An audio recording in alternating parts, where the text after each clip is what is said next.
spread for 30 days. Together we have the power to save countless lives. We're attacking the virus on every front with social distancing, economic support for our workers, rapid medical intervention, and very serious innovation, and banning dangerous foreign travel that threatens the health of our people. And we did that early, far earlier than anyone would have thought, and way ahead of anybody else. In this time of need, I know that every American will do their patriotic duty and help us to achieve a total victory. As governments and nations focus on the coronavirus, there's a growing threat that cartels, criminals, terrorists, and other malign actors will try to exploit the situation for their own gain, and we must not let that happen. We will never let that happen. Today, the United States is launching enhanced counter-narcotics operations in the Western Hemisphere to protect the American people from the deadly scourge of illegal narcotics. We must not let the drug cartels exploit the pandemic to threaten American lives.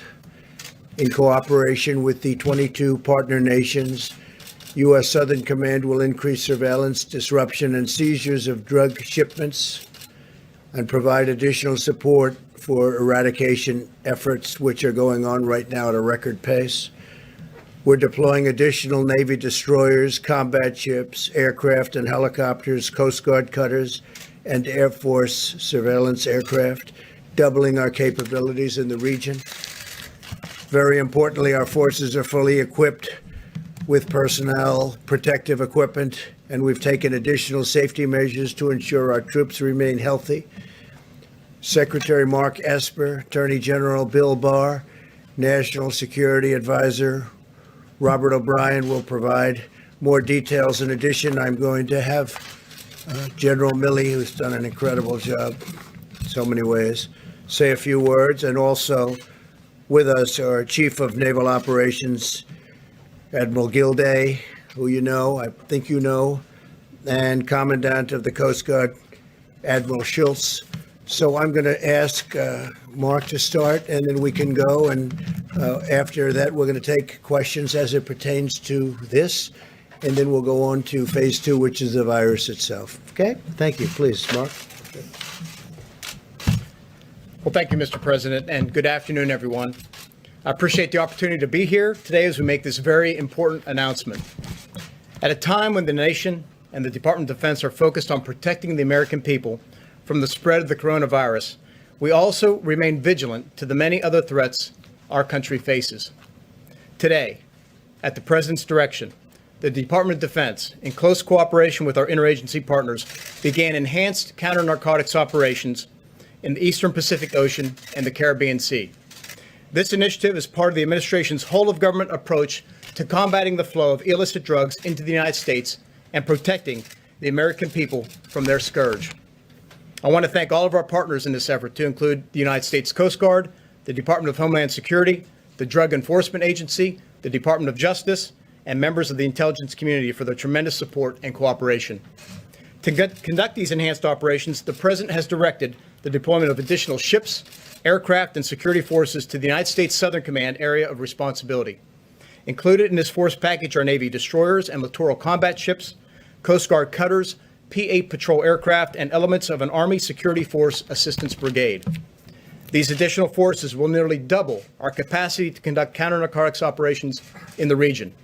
Additionally, 22 partner nations have joined us in this fight, bringing with them a variety of intelligence and operations capabilities needed to defeat these criminal organizations. Last year alone, United States Southern Command's operations resulted in the seizure of over 280 metric tons of drugs, much of which was designated for shipment to America.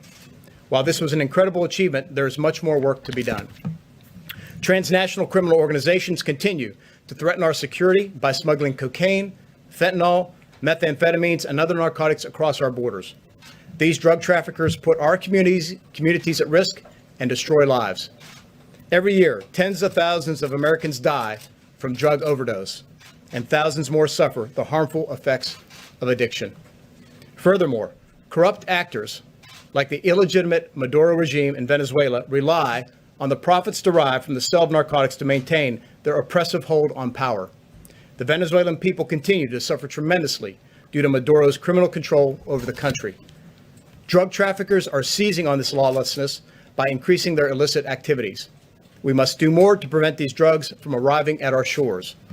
These enhanced counter-narcotics operations that are now underway will further disrupt the flow of illicit drugs to America, deny our adversaries the financial resources they depend on, and build the capacity of our partner nations throughout the region. I want to thank President Trump for his leadership and support to this critical mission. This is a particularly important time for this operation to begin. As nations around the world shift their focus inward to deal with the coronavirus pandemic, many criminal organizations are attempting to capitalize on this crisis. The enhanced operations we are announcing today will keep the pressure on these criminal groups and protect the American people from the devastation caused by the flow of illegal drugs into our country. Mr. President, thank you for your leadership as we begin this important operation. While the men and women of the United States military work hard here at home to fight the coronavirus, we continue to take action around the world to defend our great country. Thank you, and I'd like to invite General Milley.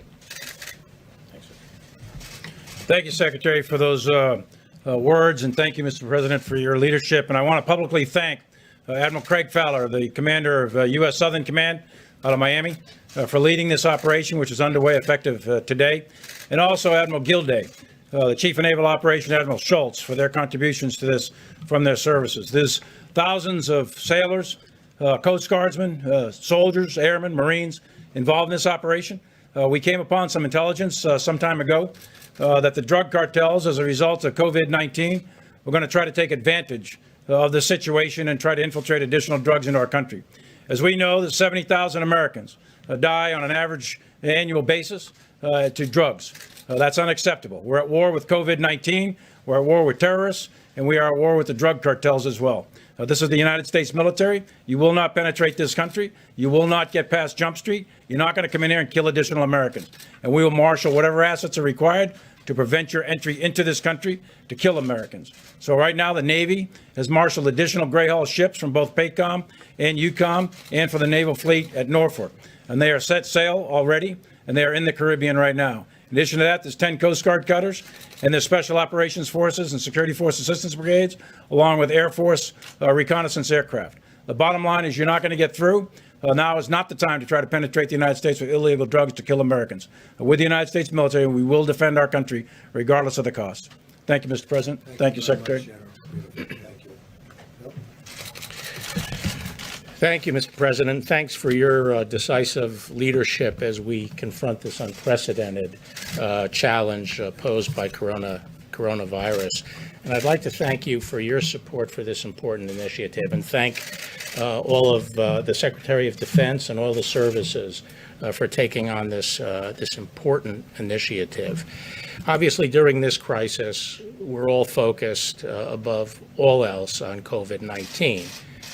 But at the same time, our law enforcement and national security work must go forward, protecting the American people from the full array of threats.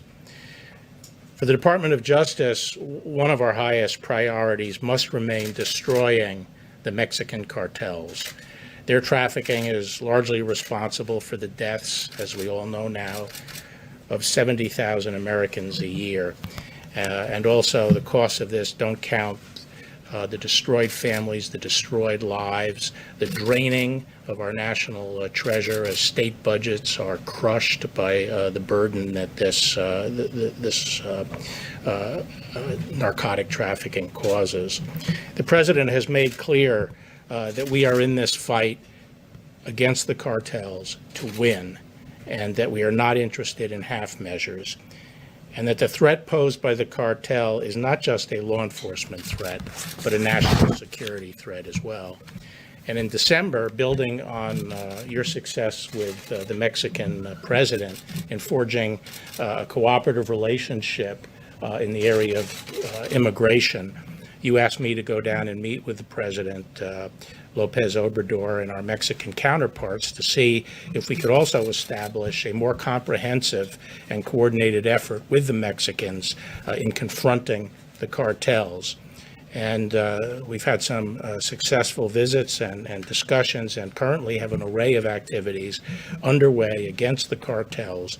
And we anticipate, along with the Mexicans, that these are going to bear fruit in the months ahead.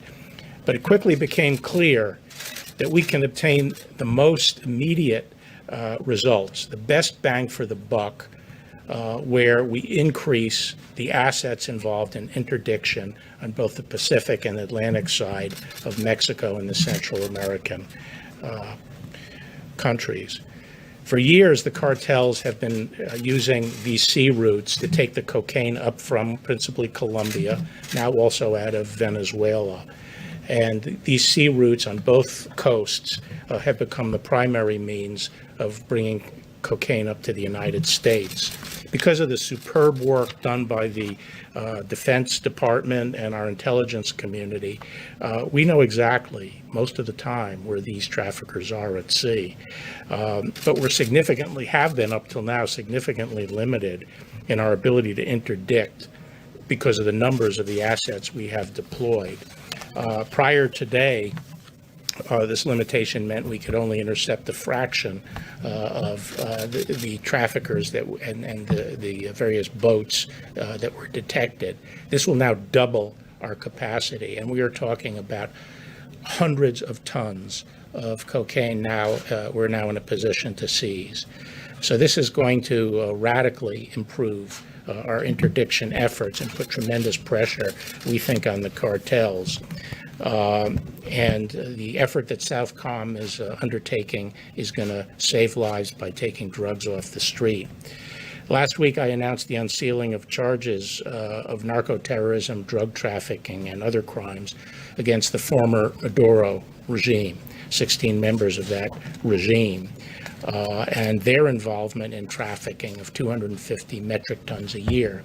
A lot of that comes by sea, as I discussed at that time, but also because of the pressure we're applying by our sea interdiction, they are trying to establish an air route out of Venezuela up into Central America, which is one of the reasons we're trying to move firmly against that corrupt regime.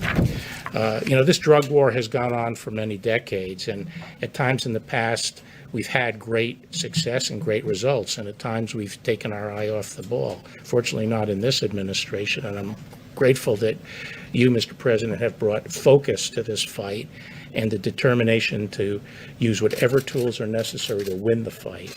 The cartels have to be defeated, both for the people of this country and for the people of Mexico and Venezuela. So I'd like to thank you again, Mr. President, Secretary Esper, for providing the wherewithal required to help win this war against the cartels and others who seek to send illicit drugs into our country. And with that, I'd like to introduce Ambassador O'Brien.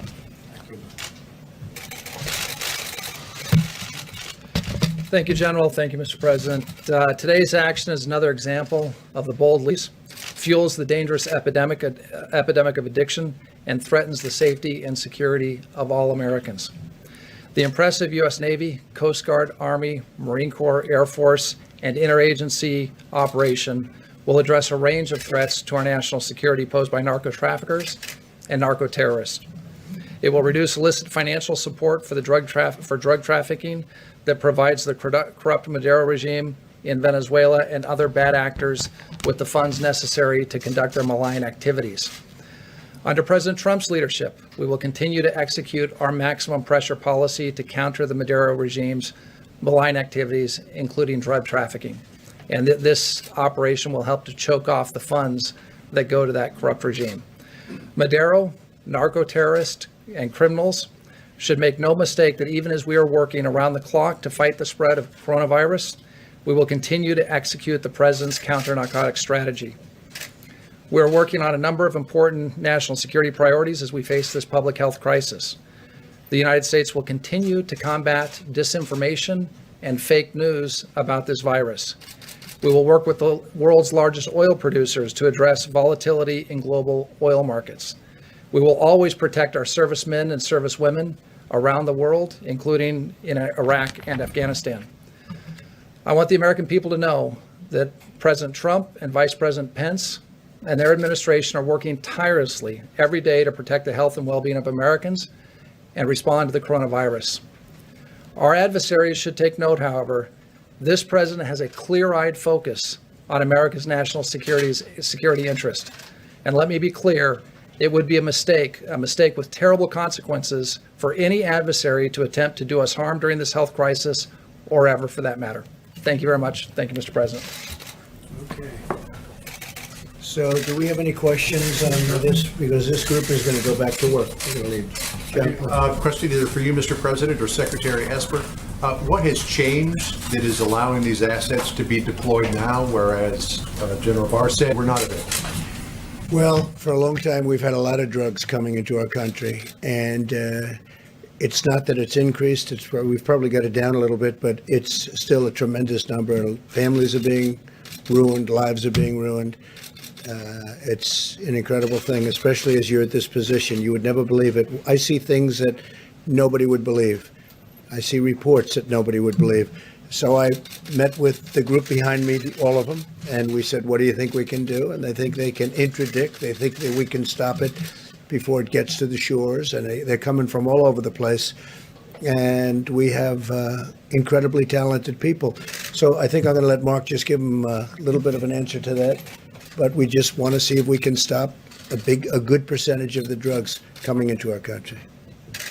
Sure thing. Thanks, Mr. President. So first of all, it's simply a matter of prioritization. The president's given us very clear guidance on what's important to him and protecting the American people. And as some of you know, I began a review months ago looking at all of our different geographic combatant commands and looking at where we can free up time, money, and resources to put into other endeavors. In this case, we had scrutinized our inventory fairly closely. The Chairman Milley did a great deal of work on this with Admiral Gilday, and we felt that there was no risk to the fleet, to our operations, to free up, in this case, naval ships. We also freed up aircraft and other assets to apply them to this presidential priority. And of course, the Coast Guard did the same. So it was a very good operation. We feel this is very important to the American people and completely in line with the president's direction. And how long will you be able to keep up this operational tempo? Well, it depends. What we're going to do is we're going to run it for some matter of time. I'm not going to disclose how long that will be, and then we will assess it, and then we'll make adjustments from there. We may increase, we may decrease, we may sustain as is, but this will be an assessment we will do as an interagency team. We'll report back to the president, and we'll take further guidance from there. And, you know, we didn't do it for this reason, but it'll also have an impact on the virus because we have people trying to get in. So not only drugs, but now we have a new phenomena, and that's at least for the next, hopefully short period of time, the virus. So we'll be able to have an impact on that too, please. Yeah, Mr. President, could you expand on that a little bit because you tie it to COVID-19, saying that these drug cartels were taking advantage of the situation, of this pandemic. How exactly? Well, because we're focused on so many other parts of the country and even parts of the world. And all of a sudden, areas where we had it clamped down pretty tight.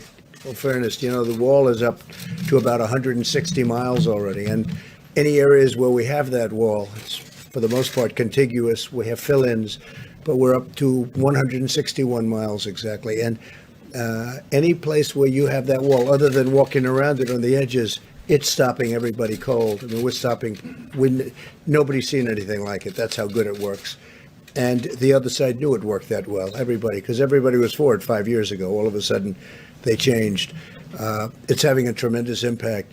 But we are now focused on so many different things because of what's happened, because of this horrible, I say it's a horrible phenomena, that now we've got to focus on drugs. And the drugs come in from different methods, and we have the best people at sea anywhere in the world. So we'll have a tremendous impact on drugs. But one of the other things will also have an impact, we think, on the virus. Okay? Yeah, please. Ambassador O'Brien, did China underreport both the number of cases and the death toll from the coronavirus?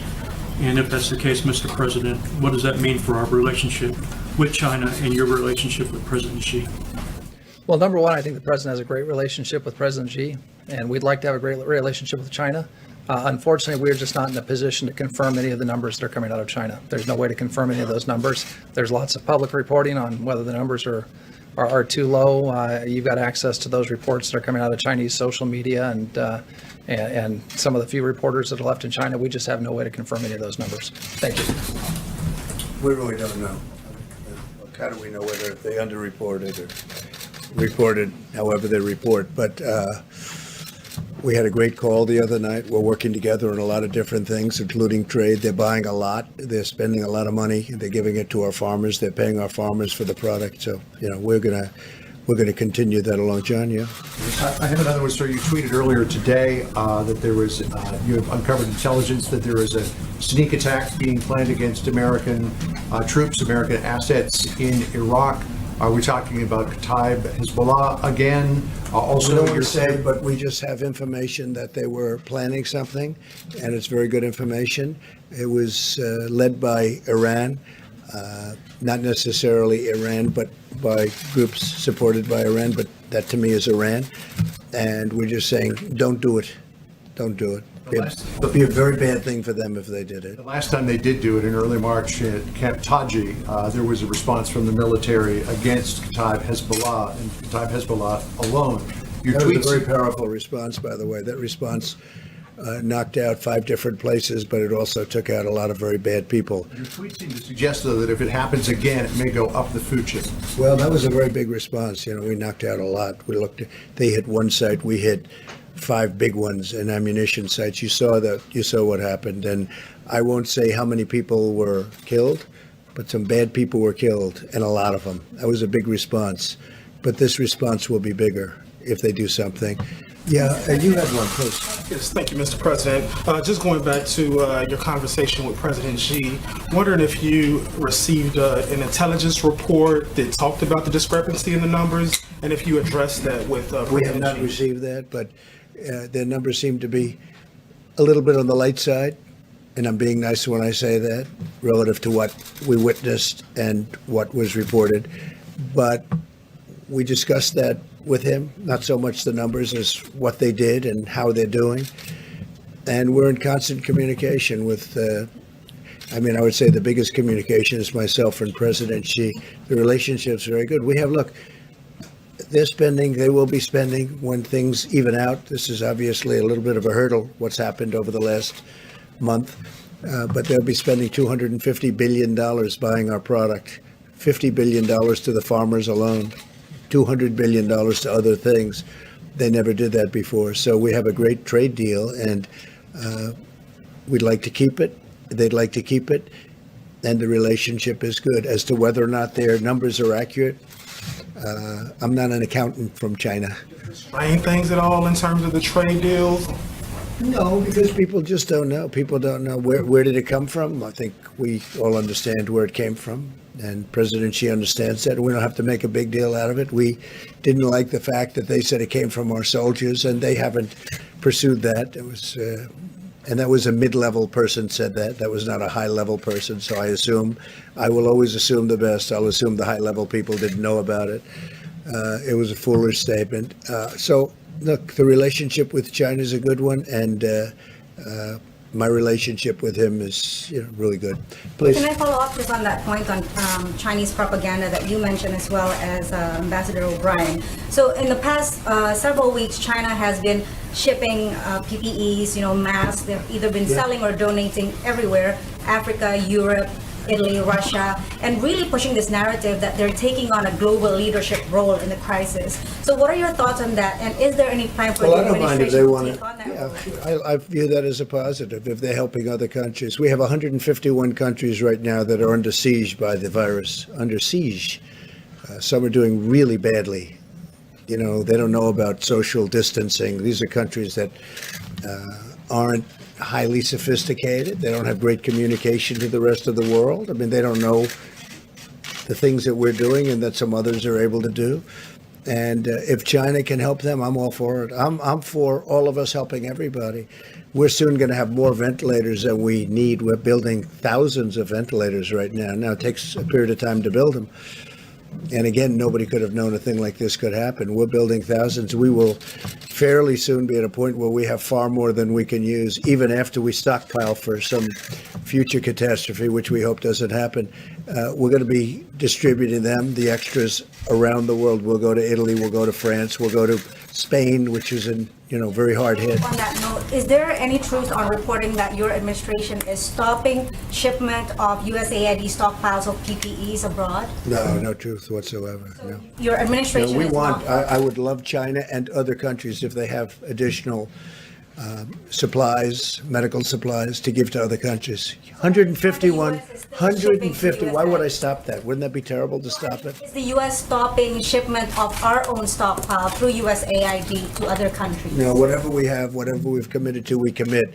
But we also need a lot for ourselves, so we're very focused on that until we get over this. So obviously, we're not going to be shipping too much until now. We do have excess of certain things, and we don't have enough of others. I just had a great talk today with the Doug McMillan from Walmart, and I gave him a very, very big order for gowns, for protective gear, for the doctors, for the nurses, for everything, and he's actually very excited about it. He's the biggest purchaser of this kind of thing, I mean, of anything probably in the world, and he is very excited about it. And he said, what size? I said, it's almost unlimited. When you look at these hospitals, the amount that they order, you almost say, how could they possibly use so much, whether it's masks or the protective gear? But we are supplying a tremendous amount, and we just ordered a lot from Walmart. And he's taken this on personally. And I said, let it be shipped not to a warehouse, directly to the side of the hospital or wherever they need it, because we save a lot of time when we do that. So Walmart, in addition to many other companies and people, is now involved at the highest level. Please. The announcements that were made today are aimed at curbing the flow of narcotics into the country. Are you concerned that we're possibly losing ground on the drug crisis while we're... I don't think we're losing ground, but we don't want to lose ground. That's why we're doing it. I don't want to lose ground. It's a big fight. I've seen many families where they're wiped out because they lost a son or a daughter or a husband or a wife or whatever. We're all of them. And we don't want to lose ground. And we are heavily focused on the virus, very heavily focused. And with this, we have never, after this goes into effect, which essentially is now, we will never have been so focused on drugs coming into our country as we are right now. And remember, as that wall gets bigger, that really helps us a lot. Really helps us a lot. Yeah, please. Is the Mexican government or any other Latin American government working in conjunction with this operation to help with that drug? Many of the governments are, and Mexico in particular is. And Mexico right now we have 27,000 Mexican soldiers on our southern border, keeping people out of our country. And very few people are coming into our country right now. And as we complete, again, the wall, in addition to the 27,000 soldiers, it's a very tough place to come into. When I took over, people were coming in and they were bringing whatever they wanted. They were bringing drugs of any type, and now it's very hard for them, and it will get harder and harder. But the president of Mexico is a great guy who's really helped us a lot. 27,000 soldiers, 27,000 Mexican soldiers. And you remember when I first took over, they had all of the caravans coming up with 10,000, 15,000 people in the caravans. They were marching through Mexico. That's not happening anymore. Please, in the back. Mr. President, are narco militants such as the FARC 57th Front out of Colombia or the Maduro regime, do you know if they're working in conjunction with the Mexican cartels? Is there any intelligence indicating that? I cannot tell you that. I know the answer to that. I believe I do, but I cannot tell you that. We have information that would lead us to believe something very powerfully, but I cannot tell you the answer to that. Yeah, please, Jeff. Mr. President, have U.S. forces in Iraq taken any precautions because of this particular attack? And have you... They're taking precautions, and we are watching it very closely. And if something bad happens, it's going to be very painful for the other side. Have you been in touch with the Iraqi government about this? They know about it, yeah. They know about it. Are they offering additional protection? Well, we'll see. We'll see what happens. But, we're down to a small force now over the years. Since I got, we've been bringing smaller and smaller. And we're down right now to a small number, but we have very powerful air power there. We have the big base, and which will, nobody can get near it. And nobody can even get near that. But we've really largely left. We've taken tremendous amounts out, and we've deployed them elsewhere, including bringing some back home. And do you think tweeting about it will help prevent that from happening, or perhaps give them a heads up? It's social media. It gets out. I have, hundreds of millions of people. Number one on Facebook. Did you know I was number one on Facebook? And I just found out I'm number one on Facebook. I thought that was very nice for whatever it means. No, it represents something. And when I can explain to people, just don't do it. It's going to be bad if you do. It's going to be really bad. And they don't need to do it. They have enough problems. Iran has enough problems without doing that. But we've been pulling back very substantially over the last year in Iraq. And so, that's the way it You is. said before you don't want to give the enemy, whoever that is in this case, a heads up. Do you feel like maybe you did? No, I'm just giving them a warning. It's not a heads up. I'm giving them a warning. There's a big difference. I'm saying if you do anything to hurt our troops, they're gonna pay a price. No, they did last time. As per the question, they did last time. We didn't make a big deal out of it, but we hit very, very hard 5 massive, major ammunition sites, and a lot of people went with it. A lot of bad people, a lot of enemy went with it. And we didn't want to make a big deal out of it, but they paid a big price. They'll pay a much bigger price this time if they do anything. Now that we have Admiral Gilday here, perhaps we could ask a question about what the plans are for the Roosevelt, sir? Sure. In terms of the Roosevelt, we're making great progress in terms of testing and also moving people off the ship. So in the past day or so, we've moved over 1,000. That number will increase to more than 2,700 by Friday as we continue to increase the testing as well and fly those samples off.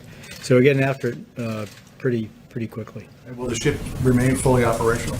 It is fully operational now. And will remain so? It will remain so.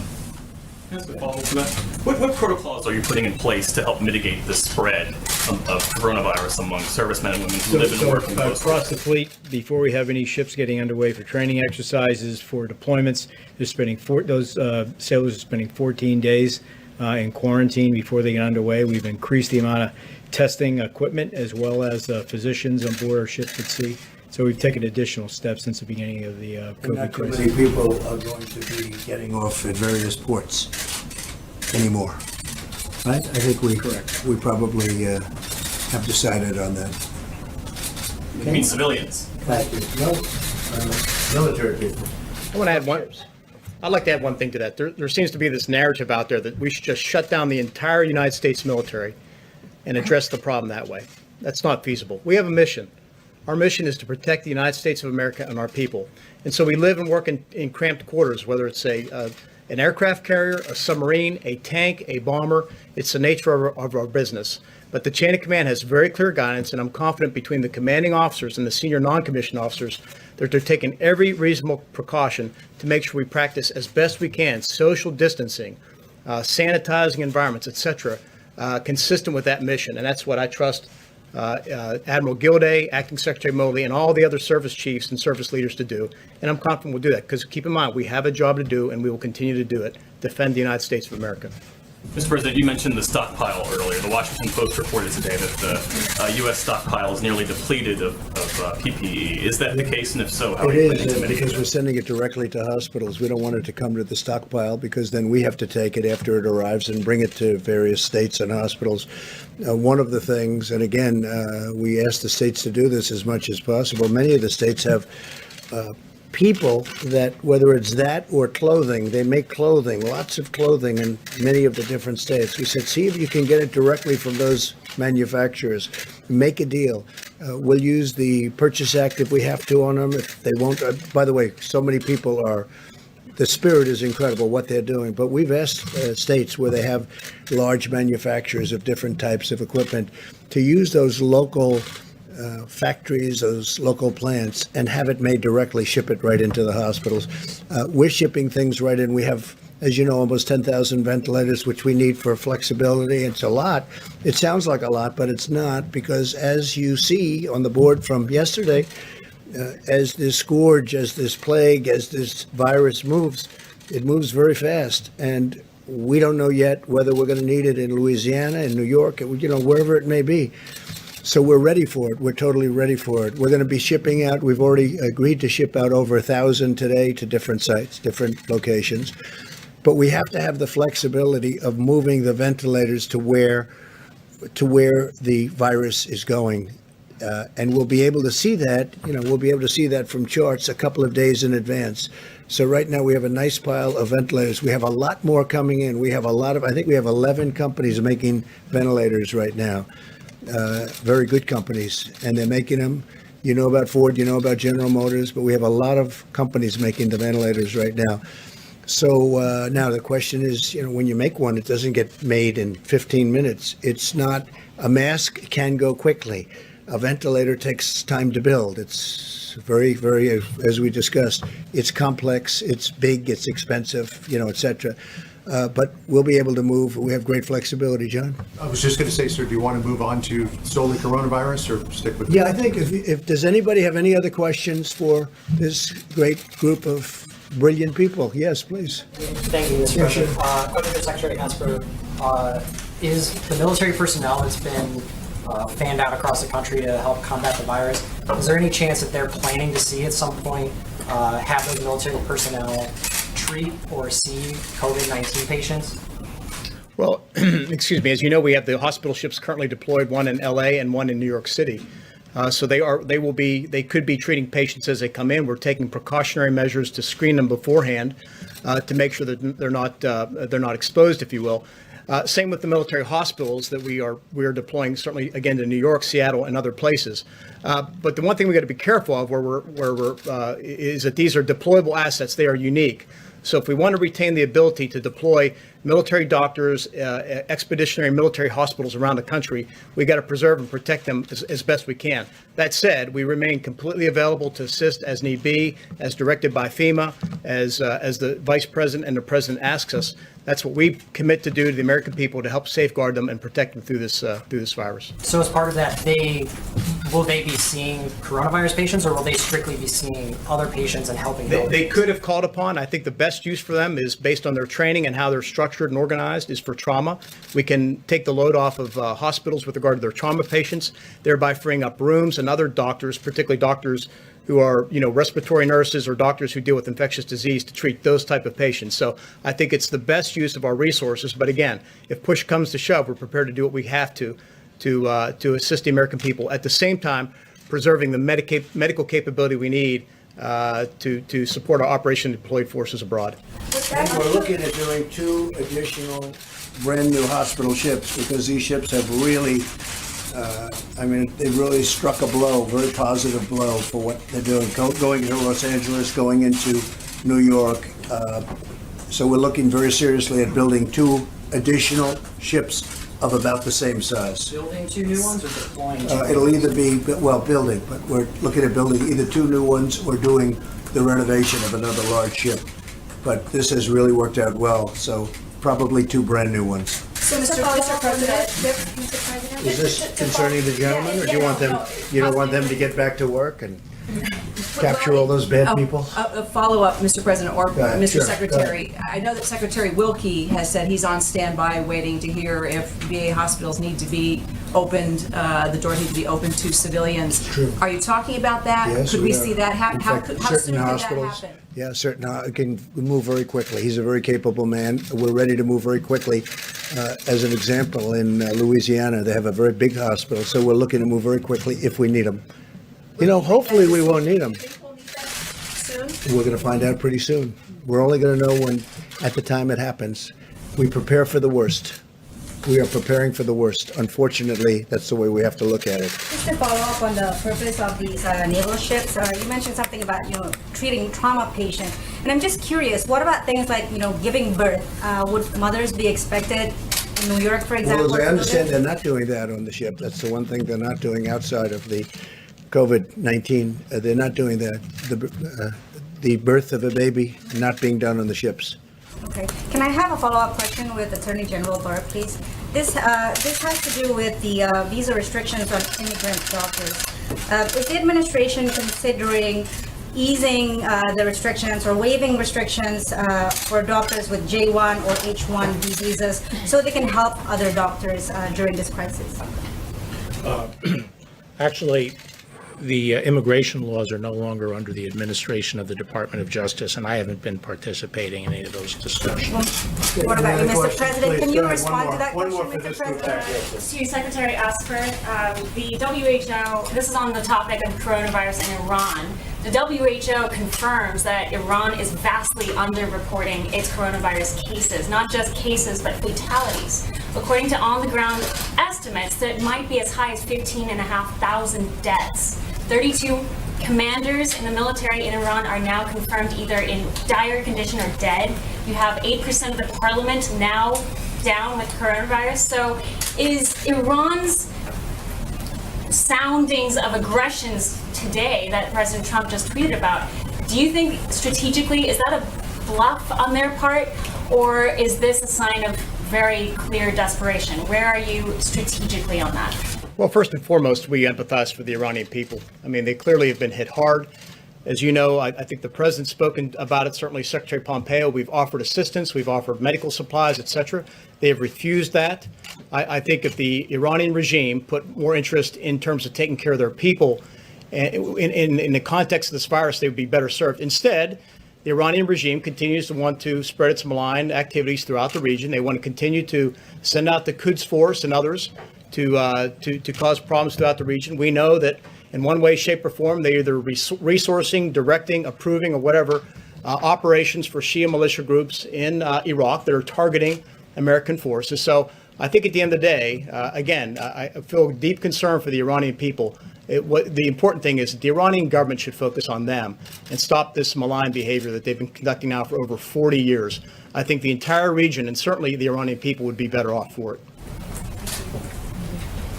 And I happen to think they want to make a deal. They just don't know really how to start. And they've been given some bad advice by former Secretary Kerry, some very bad advice. And I really think they want to make a deal, which is the Logan Act, but would have to look at the Logan Act. All you have to do is take a look. I think they've been given very bad advice by Secretary Kerry. I think they're dying to make a deal. Look, their country's in trouble. Their economics are shot. They've got a lot of bad things going. I think they'd like to make a deal. They can get it settled very quickly. No nuclear weapons. No nuclear weapons. They can't have nuclear weapons. It's very simple. Okay, let's let these folks get back to work. Is that okay? Thank you all very much.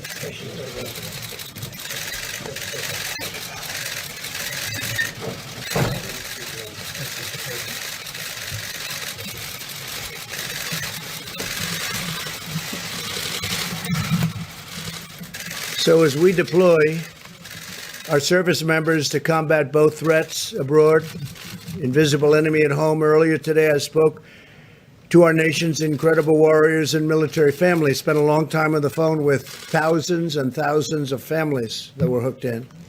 In order to stop the spread of the virus, some of these families have delayed planned moves to their next duty station.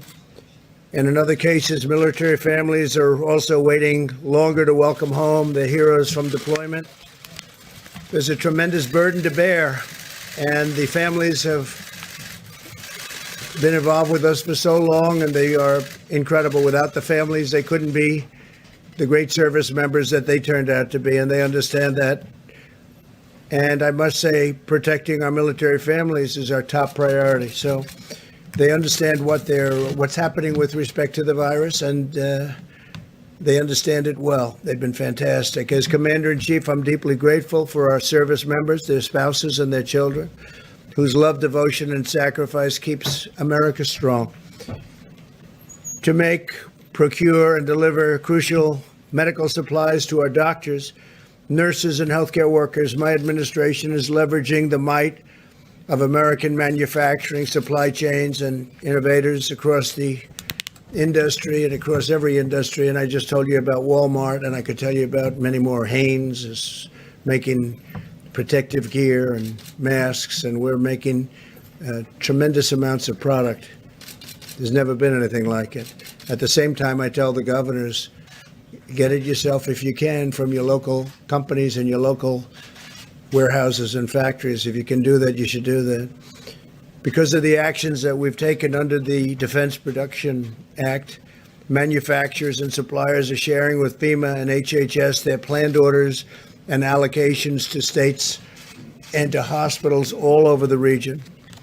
This enables FEMA and HHS to work closely with states, local governments, and private sector to allocate critical resources to highly impacted areas. Working together, we're entirely focused on getting materials to the right place at the right time. So we wanted to go directly to a hospital or directly to a certain state location, and ideally not even hit the state's warehouses. If we can avoid the warehouses, it's even better because they go directly into a hospital. And one example of that is Ohio, the great state of Ohio. Senator Rob Portman called today, and he asked for some help and got us, did a tremendous job, along with Mike DeWine, the great governor of Ohio, to facilitate a donation of 2.2 million gowns. 2.2 million gowns. Think of what that is, 2.2 million. To the Strategic National Stockpile from Ohio-based Cardinal Health. Cardinal Health, we appreciate it, and they're making much more than that and different types of things. We're profoundly grateful for their contribution to protect the lives and safety of our healthcare professionals. Cardinal's been working with us very well. FEMA and HHS formed a historic partnership with the private sector called Project Airbridge to bring supplies from other countries to the United States, including gloves, gowns, goggles, and masks. These supplies will soon be distributed around the country. We have large cargo planes coming in from various parts of the world. Every day, new plane loads are landing in cities such as New York, Miami, Chicago, Los Angeles. Additional flights have been scheduled, and we're adding more and more. And they're actually coming in ahead of schedule. A lot of these flights are coming in with a lot of material ahead of schedule. The amount of usage, the amount of need is something that nobody's ever seen before. We are getting so much, but no matter how much we get, they seem to use it up very quickly. More than 17,000 National Guard personnel have now been activated all across our country. On Tuesday, the Vice President sent a letter to the governors calling on them to have plans in place to use the National Guard to move medical supplies from warehouses to hospitals. So a lot of times we'll deliver supplies to a warehouse in a state, someplace in New York or in New Jersey or in Connecticut or wherever it may be. And they're having difficulty getting it moved. So what we're doing, if we don't bring it directly to the hospital, is we've authorized, it was a special authorization, the National Guard to go into that facility and to move it for the state. So the National Guard is moving a lot of this equipment and medical supplies into a hospital or into an area where it's needed by the state. As I said yesterday, difficult days are ahead for our nation. We're going to have a couple of weeks, starting pretty much now, but especially a few days from now, that are going to be horrific. But even in the most challenging of times, Americans do not despair. We do not give in to fear. We pull together, we persevere, and we overcome, and we win. This week, every American heart is joined with the people of New York as they continue to bear the brunt of the pandemic. To every New Yorker, please know that we are by your side. I love New York. And every day we will be with you. And it could very well be that others take over from New York. There are some areas, some hot spots in other states that are really exploding. Some, like Louisiana, were very late. And then all of a sudden it was like an explosion. In confronting this deadly plague, America is armed with capabilities never dreamed of in past centuries. You look at 1917, the pandemic, it was something, ravaged parts of this country, but ravaged Europe, ravaged. They say 75 to 100 million. Some people say 50 to 75 million. People died. Think of that. And that was a long time ago, over 100 years ago. Very, very, many books written about the 1917, 1918 pandemic. Our doctors are poring over the virus genetic code, designing potential therapies and vaccines. Our planes are airlifting supplies from every corner of the earth. We're watching other countries and they're watching us to see whether or not and who's going to be the first to come up with a cure or a remedy of some kind, or even a help, if it can help. And of course, a vaccine. We're looking very strongly for a vaccine. Johnson & Johnson is doing well, and other companies are doing very well. But our most powerful asset, our greatest weapon in this effort, is the spirit of our people. And we want to keep away, keep a distance, keep away. If you don't get it, it solves a lot of problems. If you don't get it, and you can't get it if you keep the distance. American spirit is unyielding, unwavering, and unbreakable. It's incredible. I've never seen anything like it, the way the people have pulled together, the unity of this country. So together we're going to win this war, and the sooner we do, the sooner we can begin to rebuild, and we're ready to rebound and return to normal lives. We went from the best economy in the history of the world, the best economy that this country has ever seen, the best employment numbers we've ever had, 160 million people working, almost 160 million, to a point where the professionals came to me and they say, "Sir, you're going to have to shut the country down." I said, "What does that mean?" They said, "Sir, you're going to have to shut it down. And we're going to build it up, and I think we're going to build it up fast. I think we're going to have a tremendous rebound. There's a great energy and a great pent-up demand. And as you know, phase 3 was terrific, and phase 4, what passed in Congress, and phase 4, if that happens, will be great. I already proposed paying almost zero interest on bonds, and I proposed a $2 trillion infrastructure plan, which would not only fix our roads and highways and bridges and tunnels and other things, but will also do something very good. It's called jobs. I'm also asking that restaurants and entertainment facilities go back to the old deductibility from corporations, where corporations can buy, because otherwise a lot of these restaurants are going to have a hard time reopening. It takes a long time, and they're going to have a hard time reopening. So we're asking for going back to deductibility, where corporations can buy and corporations can go out to lunch and they pay and they get a deduction on what they eat. They get a deduction on the bill, and same with the entertainment. It's going to bring a lot of people back. I think it'll open up the restaurant business. People forget that years ago they had that, and when they got rid of it, when they ended it, for whatever reason, but they ended it, many restaurants went out of business. Many entertainment-type facilities went out of business, and now's a great time to bring it back. It was a terrible time for that business after they ended it, but this is a great time to bring it back. It'll keep our restaurants going. In fact, I think the restaurant business will be actually bigger and better than it is right now. So we're also talking about that. And now what we'll do is we'll take some questions, and I see Mike is back with some of the folks. That's great, Dr. Fauci. And we will, how are you? Thank you, Deborah. So we'll take some questions, and we make progress day by day, please. Mr. President, so yesterday you were talking about a friend you had who was in a coma. I'm sorry to hear your friend's going through that. But you said this is no flu. There's still some people who kind of think of this as the flu, and over the past month, you've compared it to the flu sometimes, saying treat it like the flu, or treat it how we handle the flu. So what changed your thinking on that, or your language on that? I think the severity. I think also in looking at the way the contagion, it is so contagious. Nobody's ever seen anything like this, where large groups of people all of a sudden, just by being in the presence of somebody, have it. The flu has never been like that. And a flu is contagious, but nothing like we've ever seen here.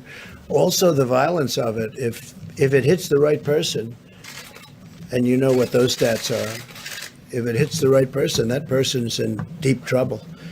And my friend was the right person. When you heard about that with your friend, was that a turning point? Yeah, well, not a turning point. No, before that I knew how, because I'm seeing numbers and I'm seeing statistics that are, not exactly very good. So, but it hit him very hard. He's strong, a very strong kind of a guy, but he's older, he's heavier, and he's sort of central casting for what we're talking about, and it hit him very hard. I've never seen anything like it. Yeah, John? Mr. President, and maybe this question as well for Dr. Birx or Dr. Fauci. Senator Lindsey Graham tweeted last night, and we checked today, that there are still flights that are running between hotspots like New York and Detroit, New Orleans as well. A number of flights were completed today. Senator Graham's point is, if you're going to declare mitigation, should it not be full mitigation and you stop people from traveling? Well, we're thinking about doing that. At the same time, we just, to start these airlines and to start this whole thing over again is very tough, John. It's very tough. And you have them going in some cases from hotspot to hotspot. If you notice, they're usually hotspot to hotspot. Very few flights, New York to Miami. But we're thinking, we're certainly looking at it. But once you do that, you really are clamping down an industry that is desperately needed. But how do you make that calculation as to whether or not you keep the industry afloat or your risks spreading contagion? That is a calculation that we're looking at right now.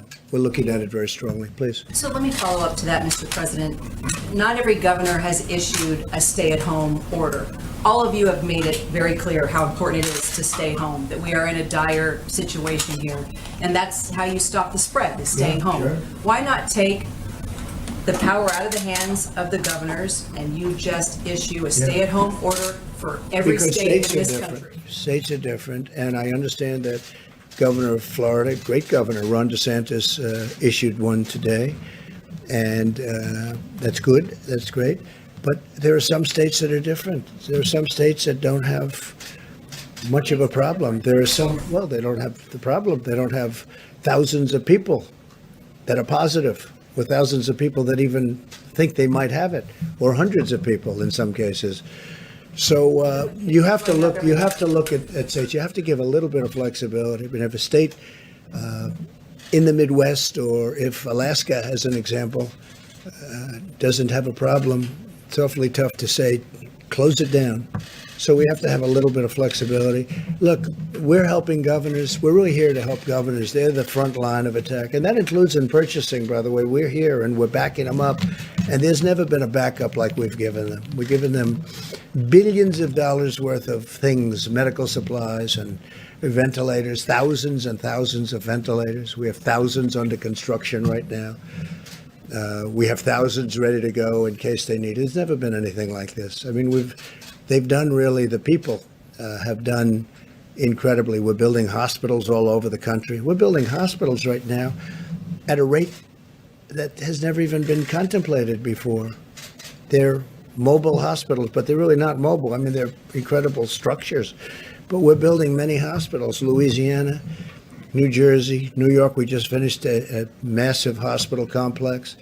And we also have medical centers built in New York. I mean, we're building hospitals at the rate that this country has never done before. And hopefully it's all going to work out. Yes, Mr. President, I just want to make sure we're clear on the planes. Are you looking at just curtailing routes between certain hotspots, or is it broadly? Well, we're looking at the whole thing because we're getting into a position now where we want to do that. We have to do that, and so we're looking at the whole thing. Yes. And we may have some recommendations. Second question on economics. Just with oil prices are very low. Yeah. The Saudis have increased production. I know that you've spoken about liking low oil prices, but then there's also the industry aspect. From 1950, these oil prices. So, and that's when they had big dollars, big, beautiful dollars. So do you advocate cuts? Do you advocate cuts to production? Do you?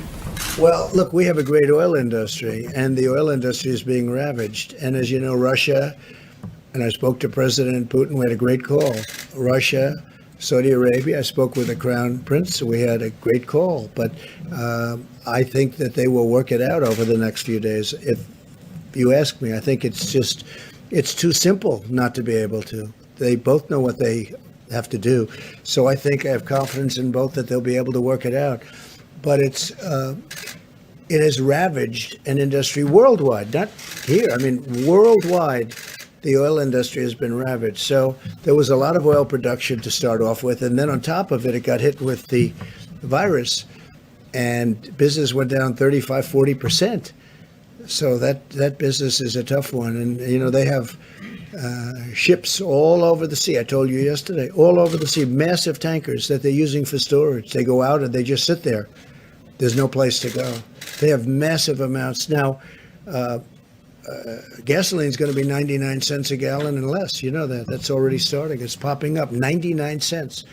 So that's like giving a massive tax cut to people of our country. When we try and get the airlines going, if fuel is costing much less, it helps with getting the airlines, which is always a tough business, always has been a tough business. But with that being said, look, I want to get that industry back where it was. We were doing records in that industry also. We want to get it back to where it was. So I think that Saudi Arabia, Russia, they're negotiating, they're talking, and I think they'll come up with something. I'm going to meet with the oil companies on Friday. I'm going to meet with independent oil producers also on Friday or Saturday, maybe Sunday. But we're having a lot of meetings on it. I think I know what to do to solve it. But if they're unable to solve it, then I think I know what to do to solve it. Well, can you give us a glimpse we of won't what you're mention doing? it now, but it's tough. I think I know what to do to solve it. We don't want to lose our great oil companies. You know, we're the number one producer of oil in the world. And a month ago when you said that, it was great. Today when you say it, it's not so meaningful. But I do believe there's a way that can be solved, or pretty well solved, and I'd rather not do that. I think that Russia and Saudi Arabia at some point are going to make a deal in the not too distant future, because it's very bad for Russia. It's very bad for Saudi Arabia. And it's very bad. I mean, it's bad for both. So I think they're going to make a deal. You know, the free market is a wonderful thing. It's amazing how it can work. But I think they're going to make a deal. Yeah. Yeah, please, with that. Mr. President, a couple of questions, one for you, one for Mr. Wolf, if possible. Over 5 million immigrants in this country do pay taxes through their IT numbers, yet they will not receive any money in their stimulus package, and no undocumented immigrant will receive any aid from the government during this crisis. How do you suppose they survive during the COVID-19? Well, you know, you're saying undocumented, meaning they came in illegally. And a lot of people would say we have a lot of citizens right now that won't be working. So what are you going to do? It's a tough thing. It's a very sad question. I must be honest with you, but they came in illegally.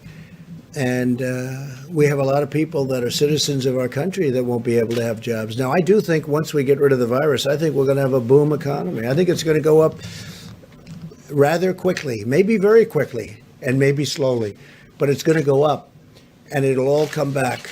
And I think it's actually going to come back stronger than what it was because of the stimulus.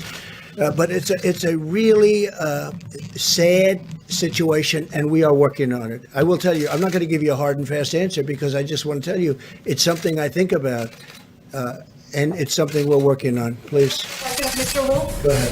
Thanks, Mr. President. Question for Dr. Fauci. Looking beyond when we're on the other side of this curve, are we looking at living with some sort of social distancing guidelines, essentially until there's treatment or a vaccine? For example, people looking forward to the summer talk about, going to baseball games, going to concerts. We have political conventions over the summer. Are things like that possible or safe without a vaccine or a treatment in place? Yeah, I think if we get to the part of the curve that Dr. Burke showed yesterday, when it goes down to essentially no new cases, no deaths at a period of time, I think it makes sense that you're going to have to relax social distancing. The one thing we hopefully would have in place, and I believe we will have in place, is a much more robust system to be able to identify someone who's infected, isolate them, and then do contact tracing. Because if you have a really good program of containment that prevents you from ever having to get into mitigation. We're in mitigation right now. That's what the social and physical distancing is. The ultimate solution to a virus that might keep coming back would be a vaccine. In fact, I was on the weekly conference call with the WHO-sponsored group of all the health leaders in the world who are dealing with this. And we all came to the agreement that we may have cycling with another season. We'll be much better prepared. We likely will have interventions. But the ultimate game changer in this will be a vaccine, the same way a vaccine for other diseases that were scourges in the past that now we don't even worry about. Tony, how are they doing with the vaccines, Tony? I mean, the vaccine is, as I said, it's on target. We're still in phase 1. There were 3 doses that we had to test. We've been through the first 2 doses. We're on the highest dose now. When we get that data, it'll take a few months to get the data to feel confident to go to the phase 2. And then a few months from now, we'll be in phase 2. And I think we're right on target for the year to a year and a half. And do you mind me asking, you and Dr. Birx, have either of you received threats of any kind, or have you been given a security detail, given that you've been out here every day on camera speaking? Well, I mean, anything that has to do with security detail, I'd have to have you refer that question to the Inspector General of HHS rather than my answer that. Can I follow up on testing? He doesn't need security, everybody loves him. Can I follow up on testing? Says that Dr. they'd be in Fauci? big trouble if they ever attack. You know, he was a great basketball player. Did anybody know that? He was a little on the short side for the NBA, but he was talented. He won a game. I read the story. He won a game that was unwinnable against a great team. And his whole team said, we can't beat this team. And he went in and they won the game, right? That was a couple of years ago, but a few years ago. The head never changes. The attitude never changes. Could I ask Dr. Fauci? Yes, please. I know he loves being up behind the podium. He so does. much. Like pulling teeth, like going to the dentist. I don't want to hit you with everything that's coming along, but a lot of people who are watching television today heard from a researcher named Dr. Jacob Granville, who's come up with a potential antibody therapy that he has given to USAMRIID. Just wanted to know if you know anything about this, what you might be able to tell people at home about it who've seen it. You know, John, I don't know specifically this individual, what they're doing, but I can tell you there's a lot of activity that is centered around a passive transfer of antibodies in the form of convalescent plasma. One, the number is to get immune globulin that you precipitate out of the plasma, and another is monoclonal antibody. It's based on the same principle of if you have a protective antibody, passive transfer of that could provide not only protection prophylactically, but also treatment. This is an old concept.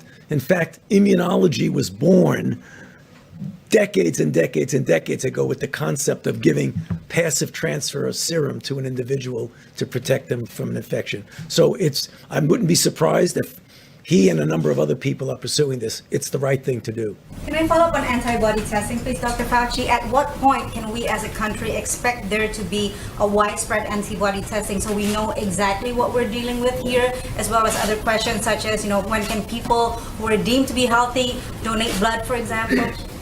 Okay, so when you talk about antibody testing, there are a couple of things that you want to do. You want to find out if someone has been infected and whether or not they're going to ultimately wind up being protected. Antibody testing right now is not the first thing on our priority. It's something that we need to do is testing to see if someone is infected.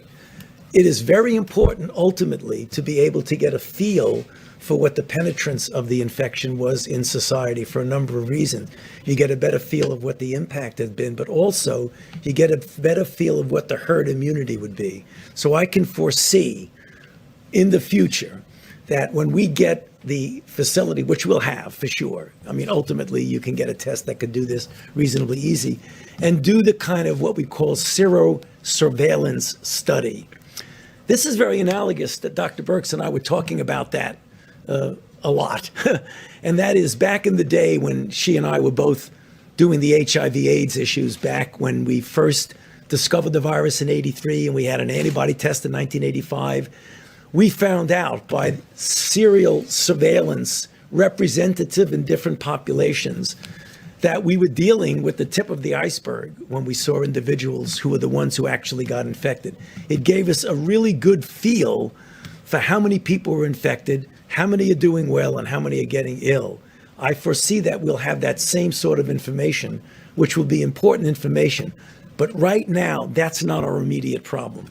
Not your priority, but can you give a sense of whether it will happen this year? Let me just follow up with that, because I think, as I discussed before, I just want to thank all the epidemiologists and scientists out there who worked with us over the last 4 weeks on models. They really, many came forward and really supported us. Right now, we're in talks with a whole series of universities. We have the most brilliant scientists in the world in our universities in state after state. Some of them public health universities, some of them basic science. All of them have received NIH grants for HIV or other development of assays in the past. I've talked to a lot of them over the last few days to really ask them to develop these simple ELISA tests that could be used rapidly in their healthcare centers, because immediately it's easy to do. We've all developed ELISAs. So in a day or two after development, they could screen their entire hospital. I think that would be very reassuring to the healthcare workers who have been on the front line. We worry about them every day. And so I've really called on every university and every state to develop ELISAs. You can buy the antigens and the controls online and really work to test entire healthcare communities in your states and support them that way. At the same time, we worked in sub-Saharan Africa on what we call dry blood spots. So we're looking at, could you use that in a community while we work on the point of care test, where you just dot blood onto this paper, and then they can go into the lab and be analyzed. That would allow us to look in nursing homes and other long-term care facilities immediately.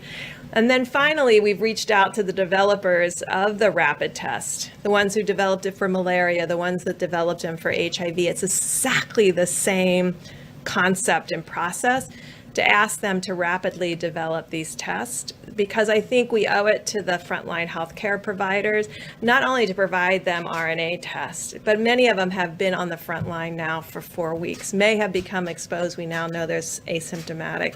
And I think really being able to tell them the peace of mind that would come from knowing you already were infected, you have the antibody, you're safe from reinfection 99.9% of the time. And so this, I think, would be very reassuring to our frontline healthcare workers. And our universities can do that by Friday. So I'm putting that challenge out to them to really work on that and do that. That's what we did in the early days. We had ELISAs up and running within days of having the antigen. And so this is what's really possible. So we're not waiting. We're asking for help now. Potentially, this could happen soon, even within this month, if people It could take up happen that soon, challenge? within this month, if the universities help us. Absolutely. Dr. Burke, Mr. President, Mr. President. on Florida, Governor DeSantis says that he spoke with you before issuing his He stay-at-home did, order. spoke to me this morning. He has some loopholes in that for. That I don't know, he spoke to me this morning. He For knows what he's religious doing. events, for example, Very good large governor. religious groups can meet together. Now, that doesn't really agree. Who can? Religious groups, I like didn't churches speak to can him meet. about it, but he did speak to me this morning, we talked about it. Please. Full mitigation, sir. Does that go against your model? Because that's not full I mitigation. don't know, I'd have to look at what he did. Back to the healthcare workers on the front lines, following up with Dr. Burks as well. Hazard pay. You have said you have wanted that for the healthcare workers on the front lines. I know Secretary Mnuchin has mentioned something about that possibly in I like the it. fourth level of the stimulus I like package. it. But can you make it happen now? Do we have to wait for a fourth Well, stimulus? I think it's something we're discussing in terms of bonus or bonus pay. It doesn't have to be called hazard pay, it could be called, hey, look, I watch those people go into hospitals that I know. I talked about one of them, right? But I watch them walk into those hospitals, and they walk in men, women, young, middle-aged, not so many older ones. And I watch them, they're almost like, and I think I take the word almost out, they're like warriors. They're going in. People are cheering. Where there's a building across the street, the people are screaming, they're clapping, they're like heroes. The Empire State Building. No, I will tell you, I think it's incredible. They're like warriors. They're like soldiers. And we're gonna be doing something for them. So whether it's bonus, because, you know, we're hopefully going to be over this relatively quickly. It's going to be vicious for a period of time. But hopefully we're going to be over this. You have a lot of questions today. Look at you. You know this young lady behind you? Never met her before in my life. We're practicing social distancing. That's good. That's a good It makes idea. our marriage strong. It's good for a marriage, right? There are a lot of people who are worried about getting sick, and do they end up in a hospital? People who are uninsured, and will they be crushed by medical bills? You were considering last month already in March, reopening the healthcare.gov exchanges. There has been a determination not to do that. Could you tell us what the rationale was behind that Okay, you decision, might- and what you have as an alternative? Okay, they took that up under the task force, and maybe Mike, you want to say a few words about that? Well, thank you, Mr. President. And what I can tell you is that the President has made a priority from the outset of our task force work. Make sure every American knows that they can have a coronavirus and they don't have to worry about the cost. We were very inspired as well because of the president's engagement with the leading health insurance companies in the country that now, so far, 2 of the top health insurance companies in America have announced that they're not only willing to waive copays on testing, and now testing is fully covered because of the bill the president signed for every American, but also that these 2 insurance companies have waived copays on all coronavirus treatment. And I can assure you that as Congress and the president and the administration begin to discuss the next piece of legislation, we're going to make sure that Americans have those costs compensated and covered.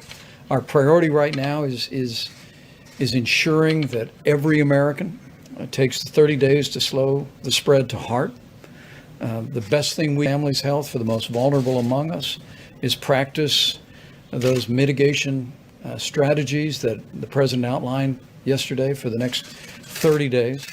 We're dealing with testing to make sure that every American can have a test that needs one. We're dealing with supplies, and we're making great progress in building personal protective equipment and ensuring that ventilators are available, particularly for the communities most impacted. But the American people can be confident that as we move into this, we're going to make sure that our healthcare workers are properly compensated for their extraordinary and courageous work. And we'll make sure that the financial burden on those who end up contracting the coronavirus and dealing with its most serious symptoms also can deal with those issues and deal with those costs. Understood, Mr. Vice President, but there will be people who don't have insurance who get sick before any of these mitigation efforts are put into place. And without opening the healthcare exchanges, where can they find insurance? People who aren't insured by these companies that are covering the cost of the copay, where can people go now to get health insurance if they get sick, before they get sick? Well, all across America, we have Medicaid for underprivileged Americans. And at the president's direction, the Center for Medicaid and Medicare Services has given unprecedented waivers for states to expand coverage for coronavirus testing and treatment. We've also extended waivers for Medicare administration to make sure that people have access to that coverage. But we're going to continue to bring opportunities to the president. The traditional systems of Medicaid in particular for the uninsured in America. Could you expand that to cover middle class people? I think what we're seeing health insurance companies do today, John, is really inspiring. I mean, one of the things that's characterized the president's approach here. People who already have insurance. Well, one of the things that has animated and characterized the president's approach is the way he's engaged American businesses to step up and do their part. And as the president said many times, we're inspired by the spirit of American businesses. I was at a distribution center for Walmart today in Southern Virginia, and I saw the way this company that literally has already hired thousands of people. These workers are coming to work, the truck drivers are coming to work, farmers are working in the field. Grocery stores made a commitment to the president a month ago that no grocery store in America would close down. The food supply is strong. We're getting food on the table of every American. But it's because the president went to these leaders and said, we need you to step up and do your part. We engaged health insurance executives early on in this process to waive copays on coronavirus testing. And because of the engagement, and frankly, because of that patriotic and compassionate spirit that's being reflected, we've already seen 2 of the largest insurance companies in the country announce that they're going to be providing full coverage, free of charge for coronavirus treatment. I fully expect, I think as the president does too, that we'll see more of that for people that have insurance.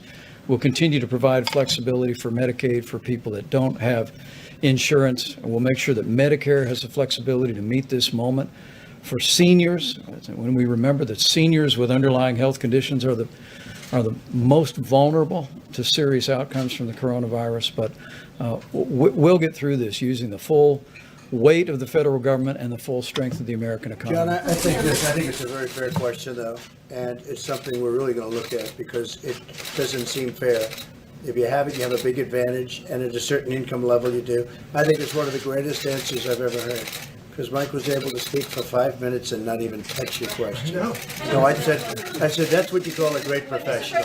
But let me just tell you, you really are, it's really a fair question, and it's something we're looking at. Well, I think, I mean, just in terms of a fair question or not, I always endeavor to ask fair questions, but this is a huge worry for people in this country who are in that donut hole. They don't have commercial insurance. They don't qualify for Medicaid. Right. What do they do? Group, and it's a pretty big group. We're looking at it. I mean, we spent the entire 2000 election talking about the donut hole, and it's still there. Yeah, we are. I haven't been up there yet, though. You know, the other people have been talking about it. No, I mean, and they haven't spoken. This was 20 years ago we were talking about it. But they're talking about it. They're talking about it. I know, but they're talking about it in the 2020 election too, and nobody's gotten to it. Nobody's talked about it at all. Mr. President? I think we will. Yeah, I think we're going to get to it. I think we're going to get to it. I don't think the other group will get to it. They haven't even spoken about it, and it's a big group of people. Are you committing that there's No, something I'm not you're committing, gonna but it's do? something Or we're for going to the look at. I can't commit. I have to get approval from it. I have a thing called Congress, but it's something we're going to look at, and we have been looking at it. In the, you mentioned in this congressional bill, the sort of phase 4, you would like to see something. If there is a more there. phase 4, but we're certainly looking at certain things. We want to help restaurants, entertainment. We want to help because it's jobs, not that restaurants, it's jobs, tremendous amounts of jobs. So we're looking at that. We're looking at infrastructure. I mean, we think of it. We will have spent $8 trillion, and you know, it's way back. We're way pulled back, but we will have spent $8 trillion in the Middle East, and yet our roads are in bad shape, our bridges, our tunnels, bad shape, and we're going to be the talk of the world again soon. But we want $2 trillion. We will have spent in the Middle East, and all we got out of it was death and cost. But all we got out of it was death. Millions of people. You have to look at the other side too. Millions and millions of people killed. Our great soldiers, thousands killed, so many wounded, hurt.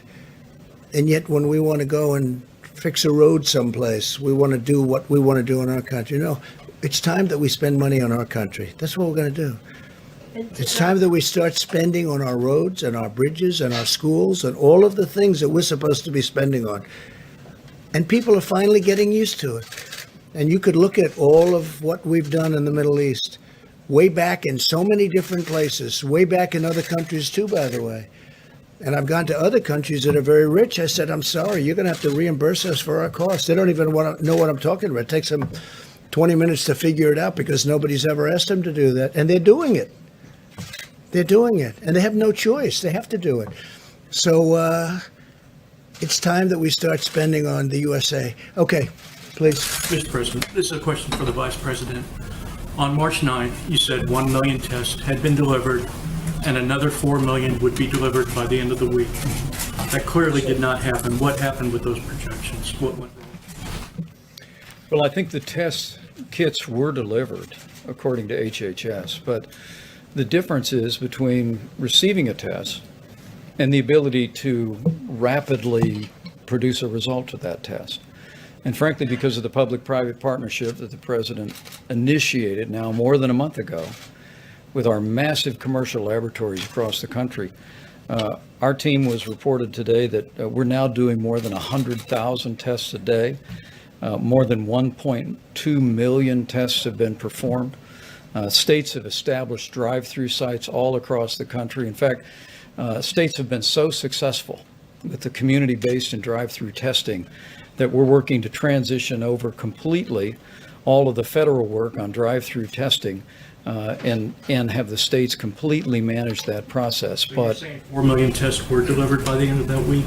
HHS was very busy from early in the year delivering test kits around the country.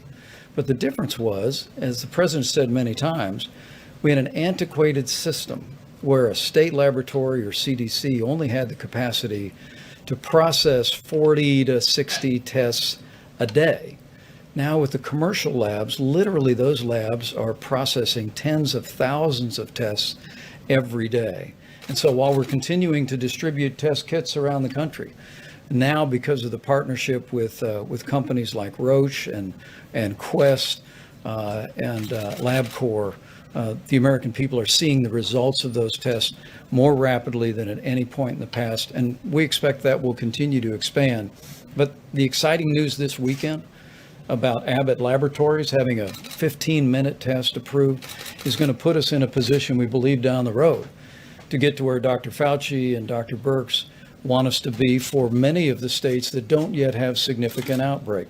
There's some 19 states where we don't have significant outbreak, but we want to be doing the kind of surveillance testing in those states that will allow us to, early on, to identify people with the coronavirus, do what the experts call contact tracing, and ensure that in that state we don't have an outbreak of the coronavirus. So, And many countries all over the world want to know whether or not they can use, especially our new test that was just developed by Abbott, which is almost instantaneous, which is going to be great.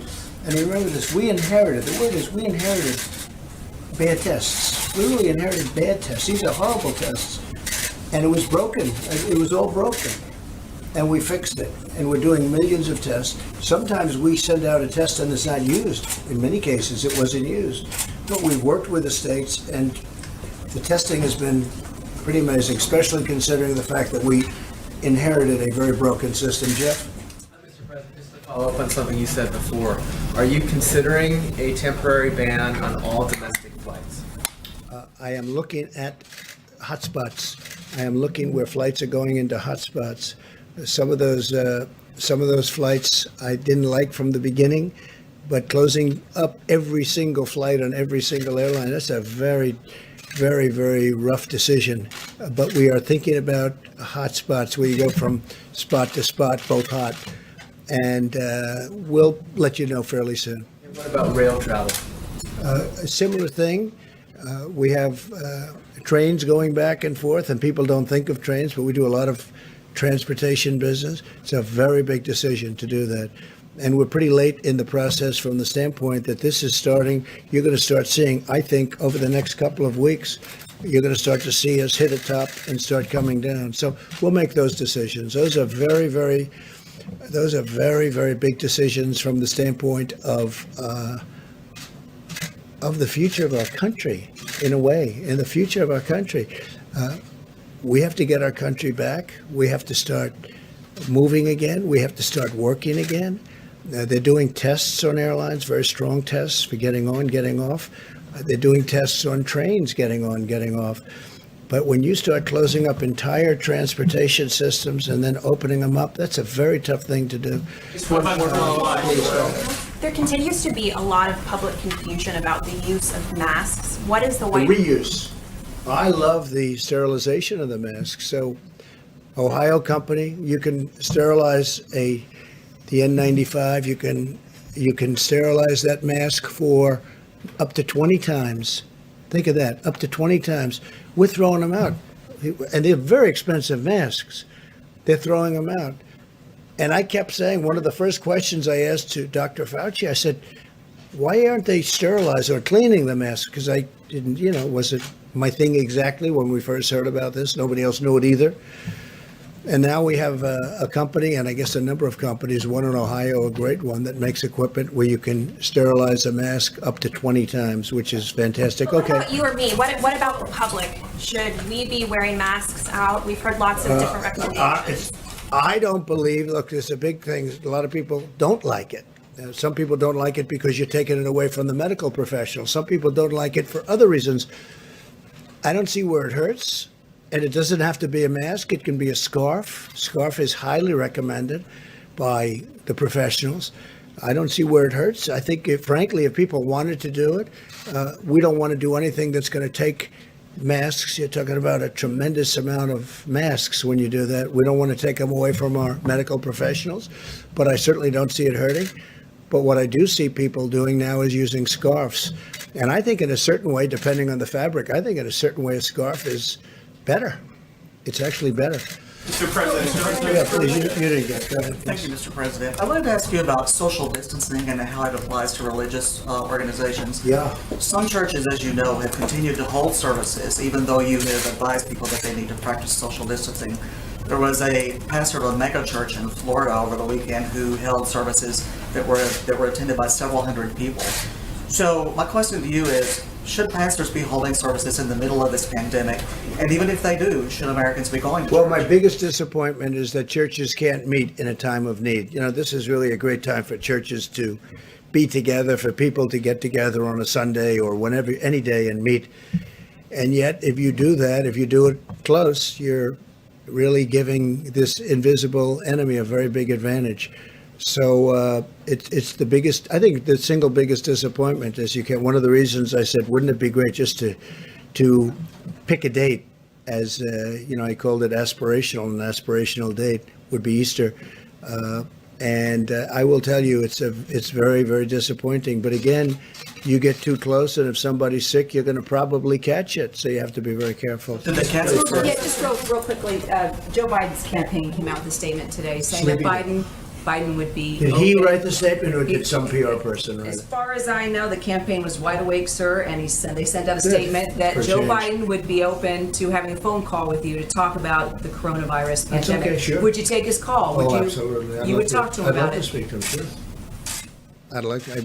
He should be Work able together. to. I always found him to be a nice guy. I don't know him very well, frankly, but I think he's probably a nice guy. No, if he'd like to call, I'd absolutely take his call. Okay? You could tell him. All right? But you have talked about the failings of the Obama administration in leaving you with empty shelves and no plans. Well, They have and said no you got- ammunition, They have and said maybe you got no rid of the ammunition. pandemic office and the National Security Council. We didn't do that. That turned out to be a false story. Now you're starting to go, what, are you working for CNN? I'm pointing out what they have said and what you have Thought said. you were That's with all. Fox. But Fox isn't so easy either. Don't kid yourself. President, Hey, look, John, let me tell you something. You know that's a false story. What you just said is a false story. This doctor knows it better than anybody. No, but you shouldn't be repeating a story that you know is false. All right, who's next?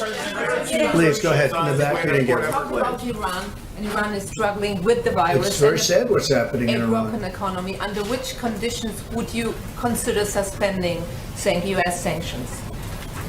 Well, look, we have to talk to them. I think we could work out a deal with Iran very quickly.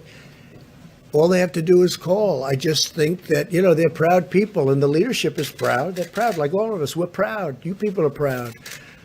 They're having a hard time picking up the phone, or they're having a hard time setting up the meeting. But they could fix their country pretty easily.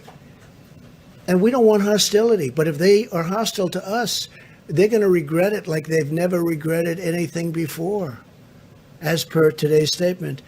But all they have to do is call or have somebody call. There are channels where we can deal very easily.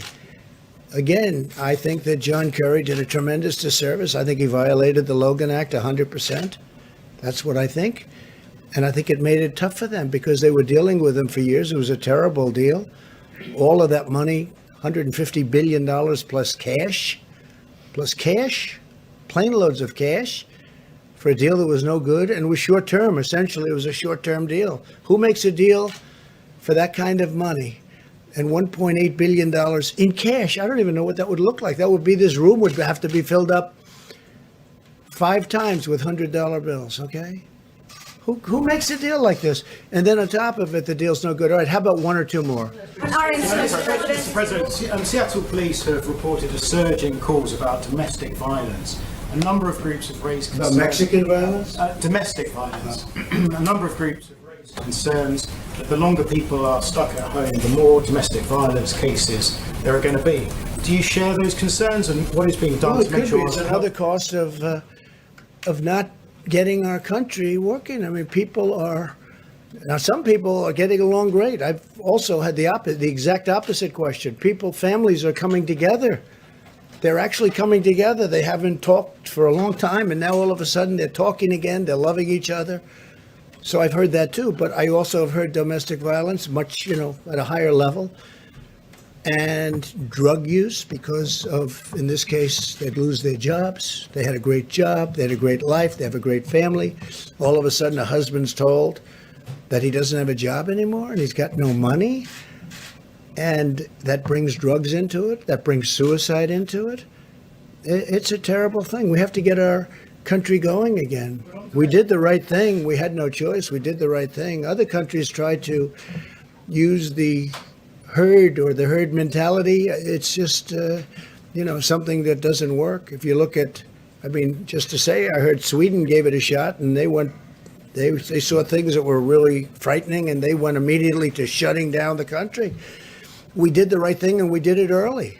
And we stopped other people from coming into our country early. But no, that's a cost. I've been talking about that. People say, what are you talking about? But you'll have that. You'll have domestic violence. You'll have violence. You'll have suicide. You'll have drug addiction. A lot of people are going to be lost. We want to get this open as soon as we can. I'll be the happiest person. So will you, everyone in this room.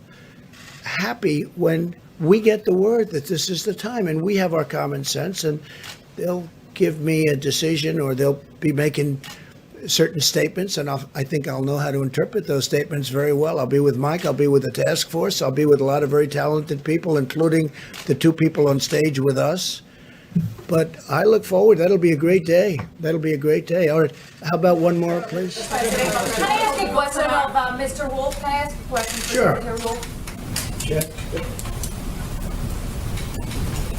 What is the current contingency plan in ICE detention centers where cases of COVID-19 are already popping up? Some people have been released. Is there a contingency plan, and would you release the most vulnerable people like children and the elder? Well, ICE looks at, on a case-by-case basis, even well before COVID, on looking at certain detention facilities and determining on a case-by-case basis if they do need to release individuals. And when we do that, we often put them on alternatives to detention as well.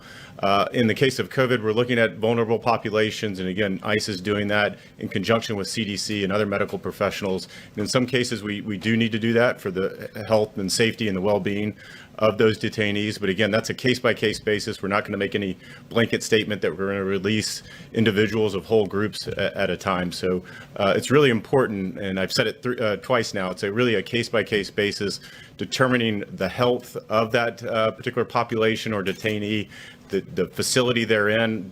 Different facilities have different capabilities, whether it's an ICE-owned facility or it's a contractor-owned facility. And so we're certainly doing that. We're doing that today.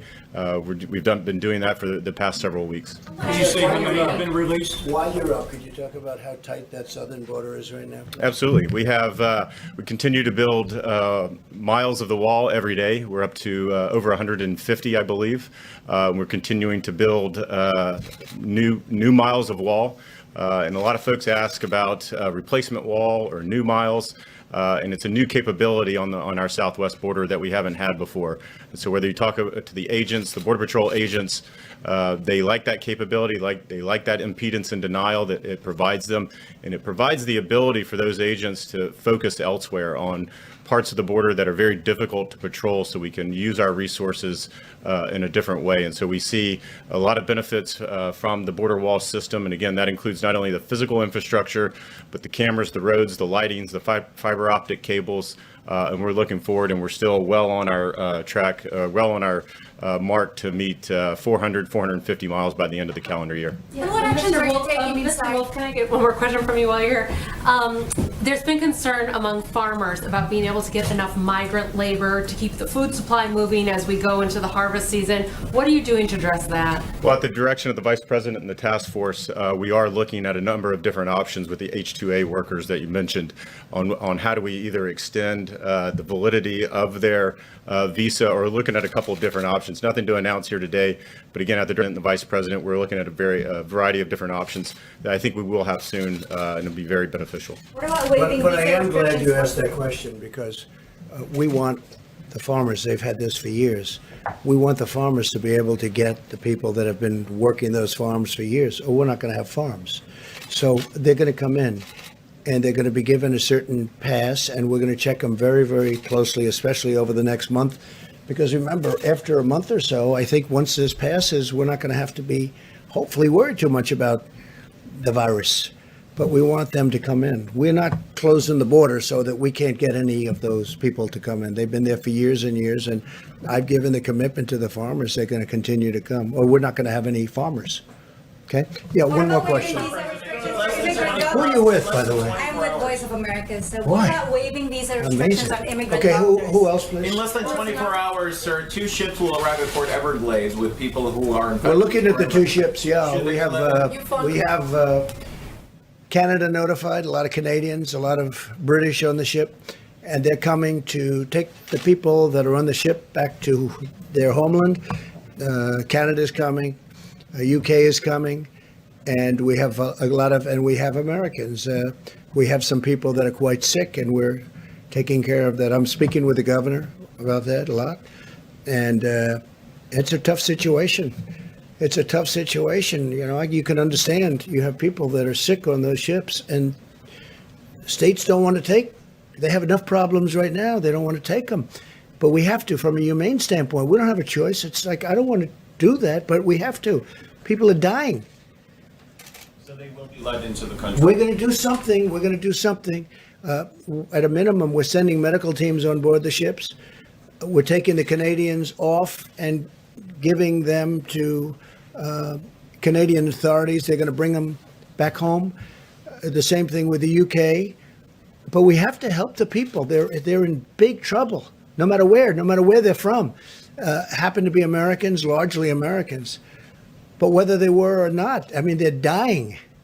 So we have to do something. We're doing, but we're also putting medical staff onto the ships so that we can.